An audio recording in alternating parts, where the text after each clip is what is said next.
PlayStation took a break from firing people to tell us that they just had a record-breaking Q2. Let's talk about all their wonderful numbers and how great they're doing right now.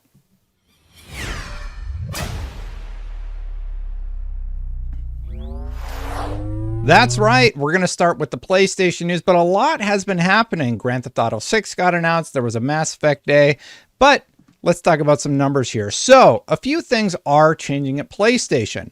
On Games as a Service, they say, we are reviewing this. We are trying as much as possible to ensure these games are enjoyed and liked by gamers for a long time. Of the 12 titles, 6 titles will be released by financial year 25. That's our current plan. As for the remaining 6 titles, we are still working on that. That's the total number of live service and multiplayer titles, and mid to long term, we want to push this kind of service, and that's the on-change policy of the company. It's not like we stick to certain titles, but game quality should be the most important thing. That's from CFO Heroki Toki. Now, CFO Heroki Toki, if you don't know, is taking over as interim CEO of PlayStation, basically. And it sounds like that could be for a longer period than we originally thought. Here's what we got from Genki Japan. Sony president, COO, and CFO Heroki Toki says he will be an interim CEO of Sony Interactive Entertainment from April 2024 for a maximum of 1 year. He says during this time, his most important mission is to find the next CEO of SIE and transition that person as soon as possible. So just sort of reaffirming something that we already knew about the plans for the PlayStation brand and what they're going to do in the near future. Now, all my tabs just got reset, so I'm going to bring up the financial data, but long story short, they are doing extremely well. They had a very, very profitable quarter. Let me just bring up the quote here. It's right here. Sony records its highest ever Q2 for PlayStation, generating over $6.6 billion in Q2 financial year 23, with gaming revenue up 32%. Gaming revenue up 32%. That is an insane number. And a lot of people have pointed out that, you know, the profit margins are still slim, but your profit margins are larger than they have ever been. Here's from the actual source. Game and network service segments, sales, operating income, and adjusted OIBDA. Looks like sales are up 32%, a significant increase. So it makes no sense to me that they would feel the need to reduce their workforce as much as they have over the past few days. And it's really unfortunate.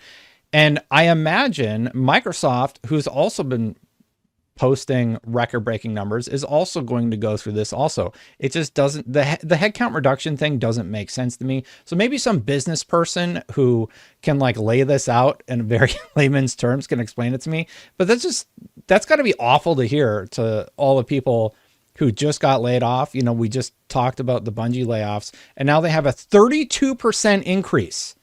That's not insignificant because they were already posting huge recorded profits and revenue. And now they're just like, yeah, well, we got to fire a bunch of people now. Sorry. So all that work is just sort of feels very moot. But anyway, here's some other data. PS5 has reached 46.6 million consoles shipped. They're on target to hit 50 million targets. Feels on track to hit 25 million PS5 sold, 25 million, sold this fiscal year. Strategy is to focus on growing profitability.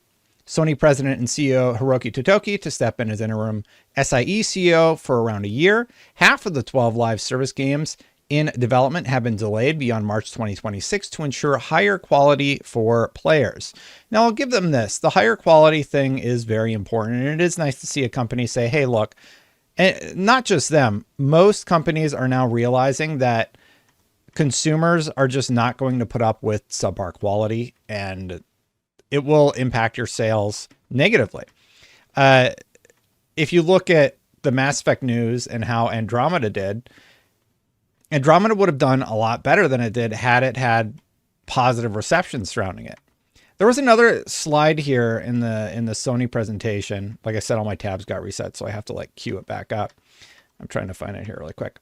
But here's what they said about their game and network services. They said basically growth strategies of each business segment. Next, I would like to explain the growth strategies of each business segment from the perspective of group management. We're going to get in that in just a second, but I actually forgot I have a sponsor today. So here's a word from the sponsor. I am very excited to be talking about Backbone today because honestly, I think this thing is fantastic. A few days before Backbone reached out about the sponsorship, I had already purchased their controller, but this one is even better. Here's why. No phone case removal. I've long stood by the idea that mobile gaming isn't going anywhere, and when you start looking at games on the market today, it makes sense. You even have Xbox doing their cloud gaming thing, meaning you can play titles like Starfield on the go. You have Activision making games like Call of Duty Mobile that's a super solid shooter on your phone, especially with a controller like Backbone, and you have racing games like Grid that looks slick as ever. All of these games are just made better with the Backbone, and this new model allows you to pop out the tabs and drop in your phone to game faster than ever before. Everyone already gave this peripheral high praise. Just look at the customer reviews on Amazon. 16,137 ratings and 4.5 stars. That's a lot of happy customers, and that is how I make my purchasing decisions. And that's why I bought a Backbone before doing the sponsorship, and then it just worked out nicely. Also, don't sleep on the Backbone app because it puts all your games and settings in one easy to find place, and it pops up with the press of the orange button so you can get gaming even faster. One cool bonus of the app, you can capture quick clips of your favorite gameplay moments too. Easily one of my favorite features. Backbone, thank you for the sponsorship. I already really liked your product and I'm very excited about this new model. If you want to find out more, go to playbackbone.com or check the link in the description and pin comment below for more. Backbone is a really cool product. I was very happy when they approached me to do the sponsorship. I was like, I just bought one of your, sure, I'll take a sponsorship. So anyway, thanks to them. Let's get back to the story though. Active user expansion. So I found this interesting in their slideshow. Here's what they say. Growth strategies of each business segment. Next, I would like to explain the growth strategies of each business segment from the perspective of group management. Please note that further details will be provided by the heads of each business at the business segment meeting. So there was more on this afterwards, but basically games as a service segment. They're central to our strategy in this segment is increasing the number of active users. I consider the drivers for this to be growth and expansion of PlayStation 5 and the strengthening of expansion of our first party game portfolio. That's great. I don't understand the downsizing though. They're going to sell more PS5. We shipped 6.3 million units of PS5 in the fourth quarter of financial year 22 and continue to manufacture at full capacity going forward. We intend to work with the publishing and development communities in addition to PlayStation Studios to expand our content pipelines and provide increasingly innovative and compelling game experiences that grow the PlayStation 5 install base and increase the number of active users. Strengthening development and operational capabilities of our own live service games to strengthen and expand our first-party game portfolio. We plan to continue to taking on board knowledge from Bungie, broad knowledge from Bungie, which we completed the acquisition of in July 2022 and expect to enhance our ability to develop and operate live service games. We also intend to increase the number of active users on PC in addition to PlayStation 5.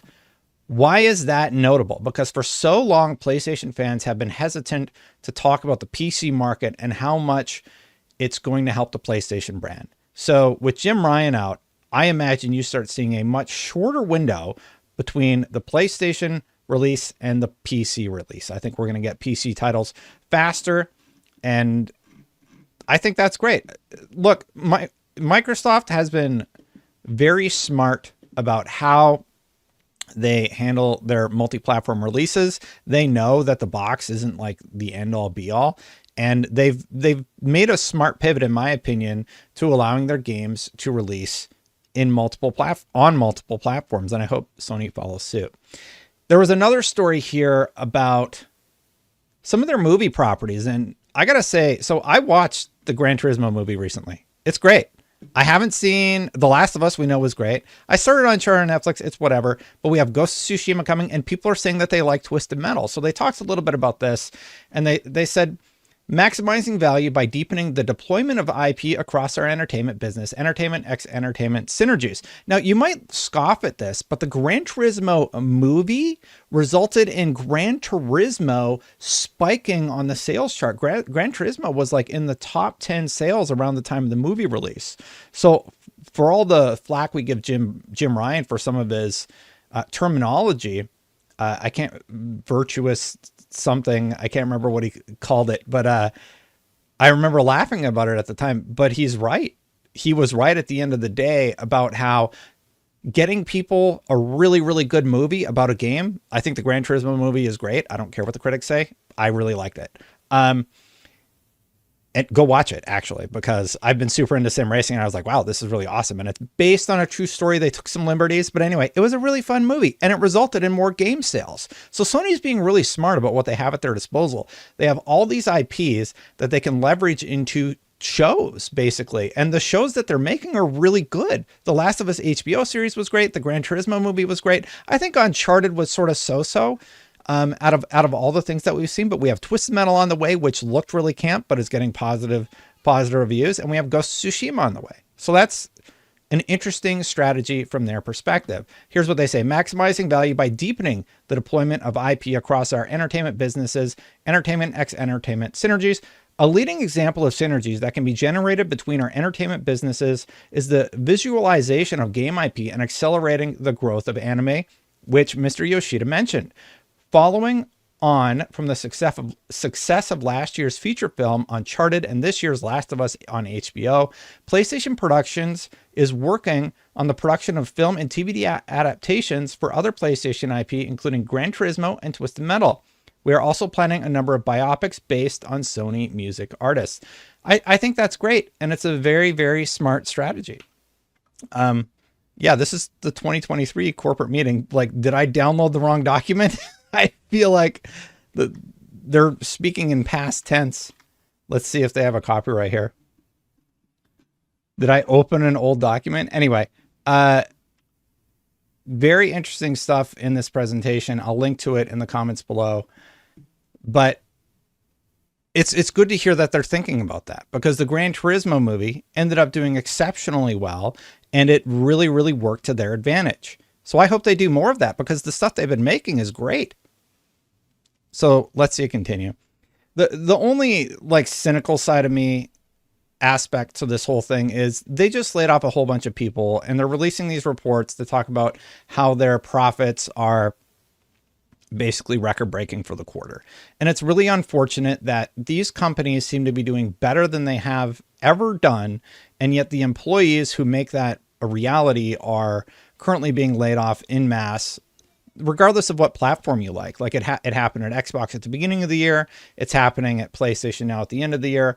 And that's sort of the unfortunate part. I do think that we are going to see a lot of new companies come up out of, you know, basically thin air, and the industry will be rebuilt. Like, look at what happened with BioWare. BioWare has now spun off 2 independent studios from former BioWare. I believe Aaron Flynn created one, and Casey Hudson has now started one, and he looks like he's making his new Mass Effect. And hopefully there are successes, because that means new IP, that means new projects that we can all get excited about from the developers who really cared about their craft, and they're just like, this is what I want to do for the rest of my life, so that's what I'm going to do. And I appreciate that a lot. Let me know what you think about all this in the comments below. Thank you so much for watching. Hit that subscribe button, hit that bell to know when my content goes live. I really appreciate you watching. Thank you so much to the members for supporting.